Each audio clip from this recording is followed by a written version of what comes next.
Hi guys, thank you for joining us. I'm Gilbert Saenz with Dermcast TV.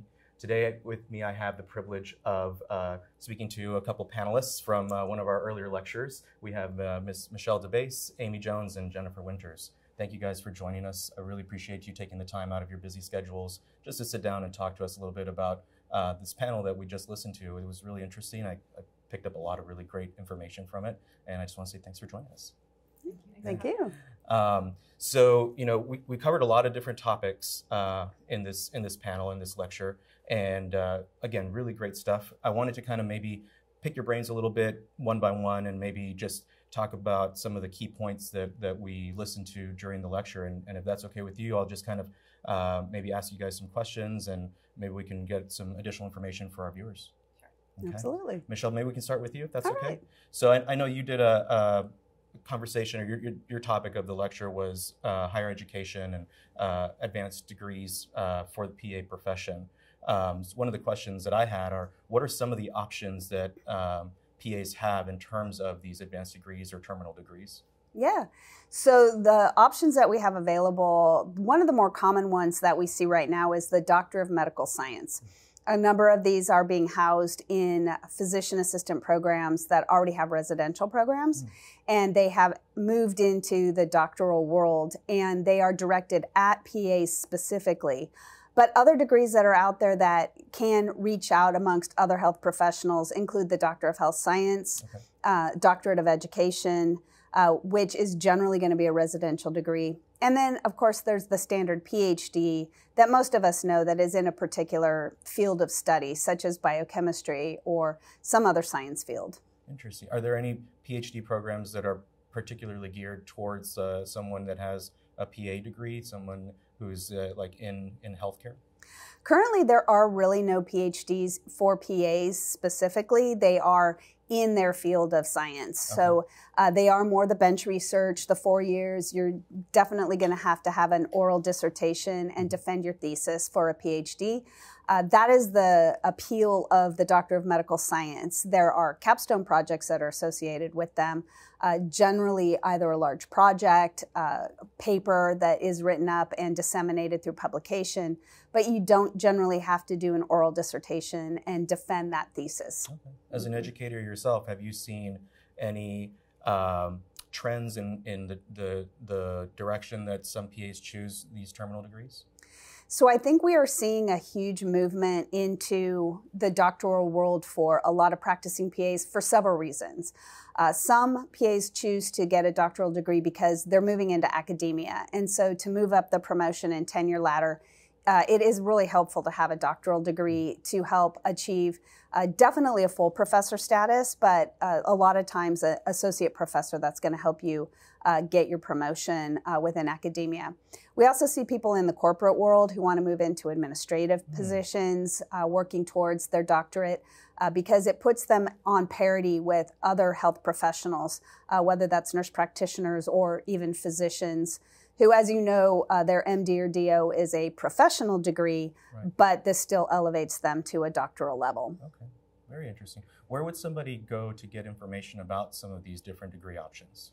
So one of the easiest ways is to just do a Google search. A lot of times, some of the more common terms people use is PA doctorate or doctorate for physician assistants.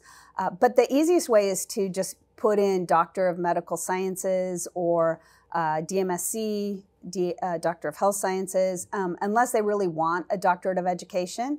That degree is specifically for people who definitely want to enter academia, and also for individuals who want to work outside of the PA practice world, who want to do, say, undergraduate college. They should definitely consider a PhD or potentially an EDD, because the PhD is the more recognized degree for undergraduate collegiate teaching. I see. Okay. And then one last question I have for you with regards to the higher education, the advanced degrees, is what do you foresee as the future for PAs with all these different advanced degrees becoming available now? I believe that we're going to see more PAs moving into doctoral education.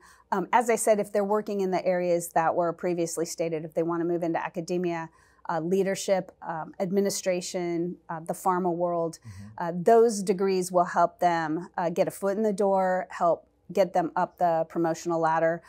But also, I think that we're seeing a lot of interest in the doctoral world to put us on parity with nurse practitioners. As you know, the doctorate is the entry-level degree now for nurse practitioners.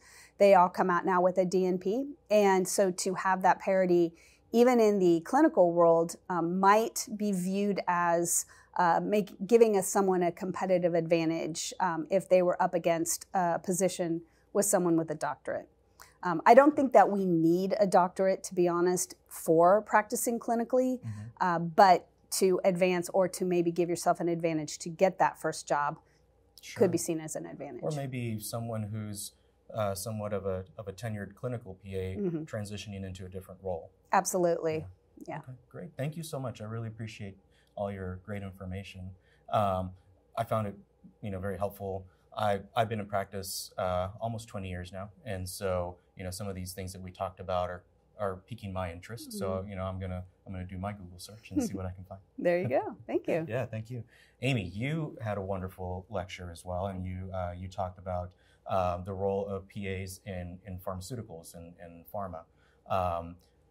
My question for you is, excuse me, do you see a high level of interest for PAs kind of wanting to transition or pivot into a role within the pharmaceutical industry?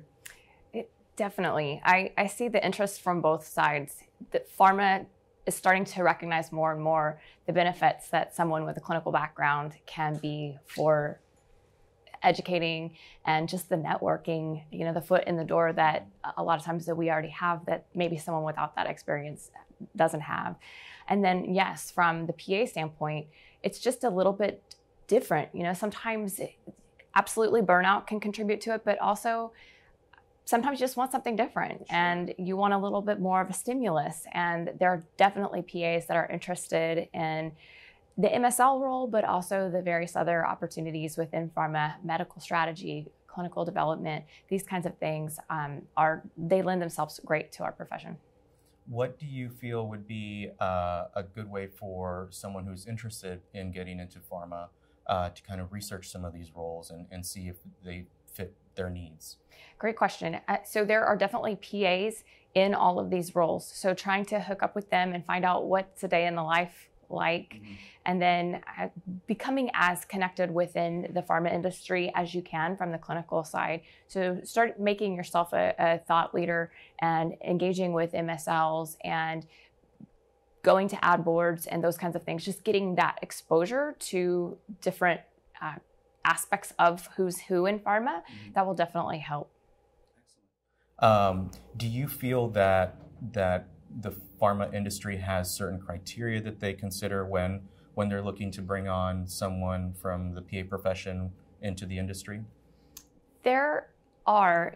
Sometimes it depends on the company and it depends on the therapeutic area, but sometimes you have to have a doctoral degree to get in the door. There's more and more leniency with that because, again, they're really understanding how valuable our clinical backgrounds are.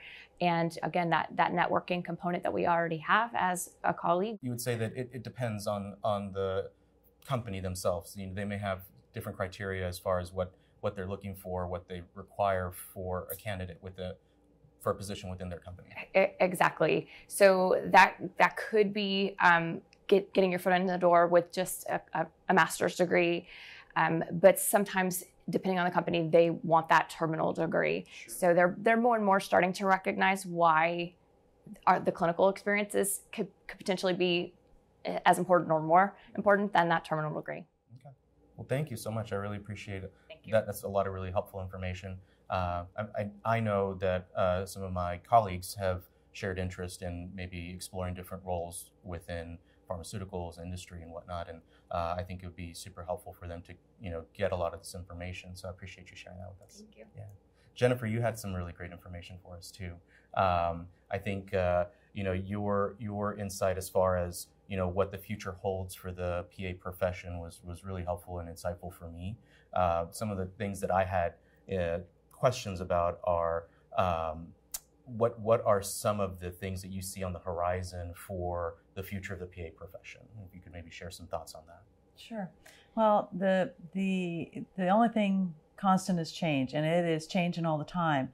A lot of the changes have to do with the infrastructure, the way we practice medicine, things like EMR and e-prescribing and all of that kind of stuff, necessitating that many of us have scribes in order to continue to be able to see as many patients as we have been and keep up on all the documentation. And so that's a change. There's more people in the room. It changes the dynamic of the provider-patient relationship a little bit. I think often for the better, but not always.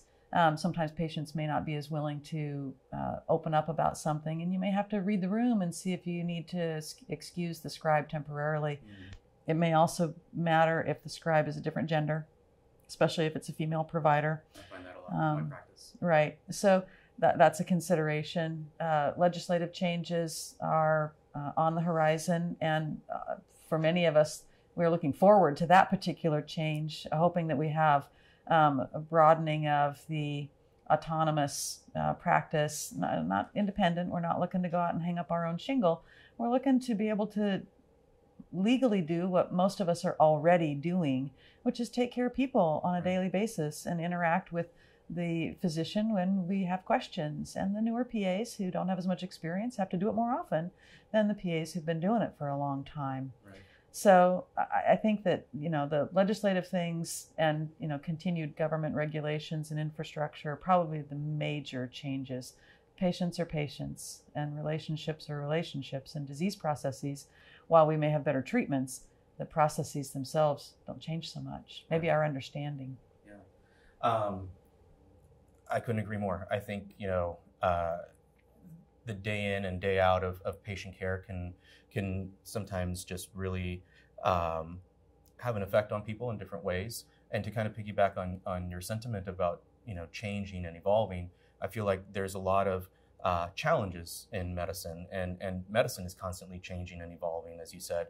And because of that, my question to you is, what are some of the things that you feel could be done for us as providers in general, but particularly PAs, as far as trying to help maintain our level of satisfaction within our profession that we love so much? Sure.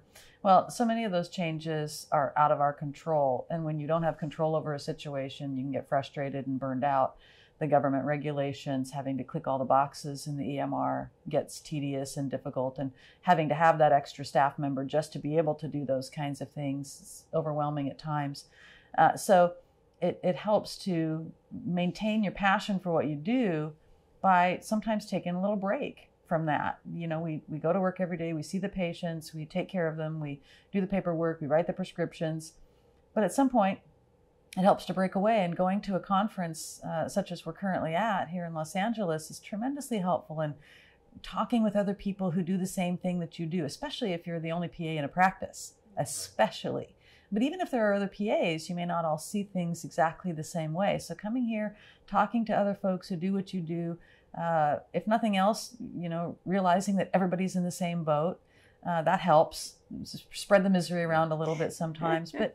But then I think the networking is huge. The other thing the networking can do is lead to getting involved in things that are outside of the day-to-day clinical practice, getting involved in leadership, writing journals, writing articles for journals, peer reviewing articles for journals, being involved that way, doing research. I would love to see more PAs in research, and there are more and more PAs becoming involved. So if that's something you're interested in, we can hook you up with somebody who can tell you how to get involved.